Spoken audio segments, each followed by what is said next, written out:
Bonsoir, merci d'être avec nous sur Journal de guerre. Au 51e jour de la guerre entre le Hamas et Israël, voici ce qu'il fallait retenir de la journée à 19h30.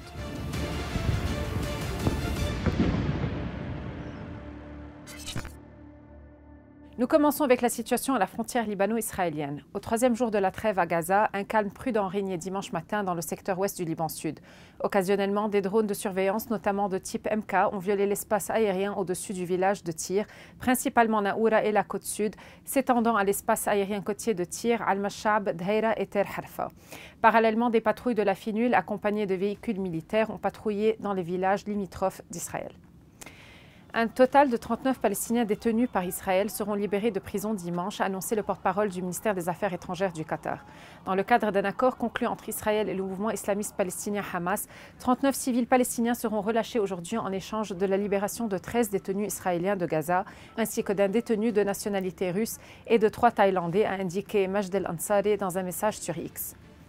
Le bilan humain depuis le début de la guerre à 19h30 heure de Beyrouth. Du côté israélien, 1200 morts ont été officiellement recensés par l'État hébreu selon les données publiées par le ministère des Affaires étrangères israélien. Du côté de Gaza, le ministère de la Santé a recensé plus de 15 000 morts parmi les Palestiniens depuis le 7 octobre. L'offensive israélienne dans la bande de Gaza se poursuivra jusqu'à la victoire contre le mouvement palestinien Hamas, a affirmé dimanche le Premier ministre israélien Benjamin Netanyahu, en visite dans le territoire palestinien pour la première fois depuis le début du conflit. On continue jusqu'à la fin, jusqu'à la victoire. Rien ne nous arrêtera, a déclaré M. Netanyahu à des militaires israéliens selon une vidéo postée par son cabinet. Nous avons 3 buts dans cette guerre, éliminer le Hamas, faire revenir tous les nôtres enlevés et faire en sorte que Gaza ne devienne pas à nouveau une menace pour Israël. Le Croissant Rouge irakien a préparé plus de 20 tonnes d'aide humanitaire au siège de son organisation à Bagdad qui seront envoyées en Égypte pour être distribuées aux Palestiniens de la bande de Gaza.